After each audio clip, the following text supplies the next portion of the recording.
ओम शांति। आज हम इस बात के ऊपर विचार करेंगे। आज दुनिया में हम देखते हैं कि हर एक मनुष्य आई वेला के लिए, कठिन समय के लिए अनेक चीज़ों का संग्रह करके रखता है। समझता है मुझे आवश्यकता पड़ने पर वो चीज़ें काम में आएगी, क्योंकि समय ऐसा चल रहा है और अनिश्चितता है समय में। तो समझते पता नहीं ये सामान मिलेगा नहीं मिलेगा, ये वस्तु मिलेगी नहीं मिलेगी। कभी कभी आवश्यक चीज़ों के बजाय फालतू चीज़ों का भी संग्रह कर लेते हैं। वैसे धन, सोना, चांदी, अनाज इसका तो संग्रह करते हैं, परंतु आवश्यकता से भी ज़्यादा संग्रह करते हैं।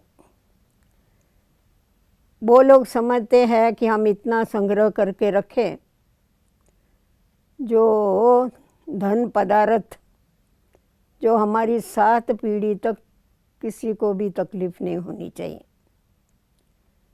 सामने वाले लोगों का भले पेट खाली रहे, उनकी पेटियां ज़रूर भरनी चाहिए। ये उनके जीवन का लक्ष्य होता है। और इस लक्ष्य को लेकर के लोभवश, मोहवश वो किसी भी रीति से धन कमा करके और बहुत सारा संग्रह धन पदार्थ का, वस्तुओं का अपने पास कर लेते हैं। वो सब कुछ इकट्ठा करते करते उनको खुद का कल्याण भी भूल जाता है। खुद के लिए कुछ करना है ये भी उनको याद नहीं रहता है। तो वास्तव में देखा जावे तो हमेशा कहा जाता है कि अगर आवश्यकता से ज़्यादा हम कोई भी चीज़ रखते हैं तो अंत के समय हमारी बुद्धि भी उसमें जाती है और हमारे पास वो चीज़ पड़ी हुई होगी तो शरीर छूटेगा तो ये सब पदार्थ तो यहाँ ही छूट जाते हैं और हमारे साथ तो हमारे कर्मों का खाता ही चलता है। आज हम देखते हैं सिकंदर है, उसने सारे विश्व के ऊपर राज करने की जो कामना रखी, उसके लिए जो इतना खून रेजी किया, उसके लिए जो धन पदार्थ सारा इतना इकट्ठा किया, परंतु जाते समय तो खाली हाथ ही गया।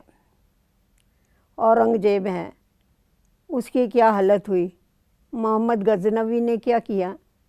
तो हम देखते हैं जिन्होंने भी मार धाड़ करके औरों को दुख दे करके औरों का ध्यान न रख के सिर्फ अपनों का ध्यान रखा, परंतु इस बात को भूल जाते हैं कि ये सारा विश्व ही हमारा परिवार है और ये सब हमारे हैं। तो इसीलिए सबको इन चीज़ों की आवश्यकता है। जिन चीज़ों की आवश्यकता दुनिया में औरों को है उसका संग्रह करना ये वास्तव में हिंसा है। तो हमें ऐसी चीज़ों का संग्रह करके अपनी बुद्धि उसमें फंसाने के बजाय हमारे साथ चलने वाली जो चीज़ है उसका संग्रह करने की आवश्यकता है, क्योंकि हम मुसाफिर हैं। जैसे हम मुसाफरी पर निकलते हैं, यहाँ एक देश से दूसरे देश में जाते हैं या गांव में जाते हैं, शहर में जाते हैं, तो हमें रास्ते में और जहाँ जाते हैं वहाँ भी हमें बहुत सारी चीज़ें ज़रूरत की होती हैं। पर समझो हमने अनाज बहुत सारा इकट्ठा ले लिया और वो अनाज लेके वहाँ जाने के बाद वो अनाज बेच करके अगर हम चीज़ें लेने का लक्ष्य रखें तो इतना अनाज तो हम लेके जाना हमें बहुत ही तकलीफ़ होगी, वो नहीं लेके जा सकेंगे। परंतु जो समझदार व्यक्ति होगा वो उस अनाज से क्या करेगा, उसे बेच के उसके पैसे कर लेगा। पैसे ले जाना वो तो बहुत हल्का है और बहुत सहज है। तो उसी प्रकार हम देखते हैं कि हमारे पास जो भी वस्तु पदार्थ आदि है, इस सभी को अगर हम सफल कर लेते हैं, अच्छे कार्य में लगा लेते हैं, तो ये हमारे साथ में चलती है। ये जो विनाशी चीज़ें हैं, ये जब तन खलास होता है, जब शरीर आत्मा छोड़ती है, तो ये विनाशी पदार्थ भी यहीं रह जाते हैं। परंतु अगर हमने उसको अच्छे कार्य में लगा दिया, सफल कर दिया, समाज सेवा में लगा दिया, ईश्वरीय सेवा में लगा दिया, तो उसका पुण्य बन जाता है। और पुण्य बहुत हल्का होता है, जो आत्मा अपने साथ में लेकर के जाती है। तो इसीलिए हमें इस बात का ध्यान रखना चाहिए कि चीज़ों को इकट्ठा करने के बजाय हम पुण्य को इकट्ठा करें। जैसा आप देखेंगे कि नाव है, नाव के अंदर जब पानी भरता है तो जो समझदार व्यक्ति होगा वो क्या करता है, फटाफट दोनों हाथों से नाव का पानी बाहर फेंकता है। अगर उस पानी को बाहर नहीं फेंकेगा तो नाव उसको सागर में डुबो देगी। तो उसी प्रकार हमारी जीवन रूपी जो नाव है, इसमें जब ये पदार्थ वस्तुएं हमारे पास इकट्ठी होती है तो हमारा काम है इनको तुरंत क्या करना, इनको सफल करना। धन पदार्थ को हमें सफल करना है, विश्व कल्याण में लगाना है। अगर हम उसका संग्रह करते हैं तो ये सब पदार्थ हमारे को अंत में इस भवसागर में डुबो देंगे। तो ये हमारे साथ में चले, अविनाशी रहे। इसीलिए हमें क्या करना है, पुण्य कर्म में लगाने का हमेशा कार्य करते जाना है। और हमें संग्रह करना है तो कौन सी वस्तु का संग्रह करना है, एक तो पुण्य का संग्रह करना है और दूसरा हमें दिव्य गुणों का संग्रह करना है।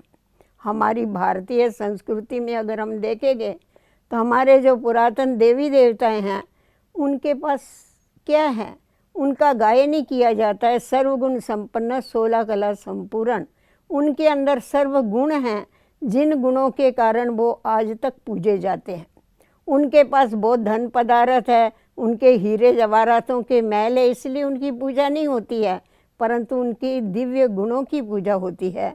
तो उसी प्रकार हम भी अपने अंदर अगर दिव्य गुण धारण कर लेते हैं और समाज सेवा करते हैं, औरों के काम में आते हैं, तो यही जो दिव्यता है ये हमारे साथ में चलती है।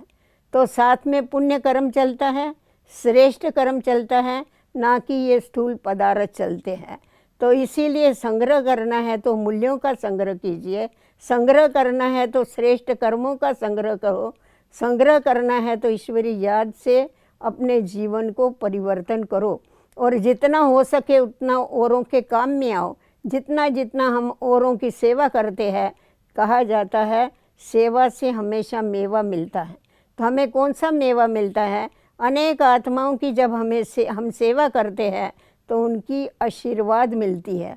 और ये जो आशीर्वाद है ये हमारे जीवन को तार डालती है।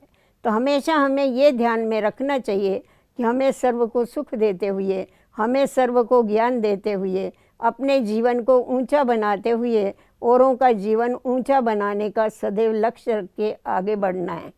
औरों को भी गुणवान बनाना है और खुद को भी गुणवान बन करके अपने जीवन में दिव्यता को धारण करके उसका संग्रह करके और वो साथ में ले करके जाना है। तो लक्ष्य अगर हमारा ऐसा ऊंचा होगा तो ज़रूर लक्षण आते जाएंगे। बाकी ये स्थूल पदार्थों के पीछे लगेंगे, क्या हमने इसीलिए मनुष्य जीवन नहीं लिया है जो सारा जीवन साधनों को इकट्ठा करते रहे। कहते हैं सारा बरस इकट्ठा करने में लगाया और उसका उपभोग कितना समय हुआ, एक क्षण के लिए हो। और कभी तो उतना भी उपभोग नहीं कर सकते हैं, अचानक वापस जाना पड़ता है, शरीर छोड़ना पड़ता है, तो सब यहाँ ही छूट जाता है। इसीलिए इस रीति से औरों को तकलीफ़ दे करके, औरों को तंग करके, औरों को भूख मार के अपने पास संग्रह करने की कोई आवश्यकता नहीं है, परंतु औरों को सुख देने की और उनको मदद करने की दरकार है। तन, मन और धन, ये मनुष्य के पास 3 सूक्ष्म शक्तियाँ हैं।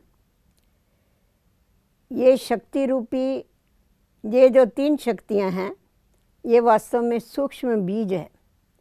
जिस प्रकार बीज अगर हम खेती में लगाते हैं तो हमारे को 1 का 1000 गुना होके मिलता है, उसी प्रकार इन शक्तियों को जब हम अच्छे कार्य में लगाते हैं तो हमको भविष्य में उसका कई गुना होकर के रिटर्न मिलता है। परंतु तन, मन और धन अगर हम इनको समय पर ईश्वरीय कार्य में या सेवा में नहीं लगाते हैं, समाज सेवा में नहीं लगाते हैं, तो ये समय आने पर, ये जब शरीर छूटता है तो ये तीनों शक्तियाँ भी यहाँ ही छूट जाती हैं। तो हमारे को जो रिटर्न मिलना चाहिए वो कुछ भी रिटर्न नहीं मिलता है, वो सब तीनों भी शक्तियाँ वेस्ट हो जाती है। तो जितना जितना दुनिया के पदार्थों से, वस्तुओं से हमारा आकर्षण कमती होता जाता है, उतना उतना ईश्वर की तरफ हमारा आकर्षण बढ़ता जाता है। और ईश्वर की तरफ आकर्षण बढ़ने से हमारी बुद्धि जो है वो उपराम होती जाती है, और उपराम बुद्धि होने के कारण हमारा जीवन ये न्यारा और प्यारा बन जाता है। ओम शांति।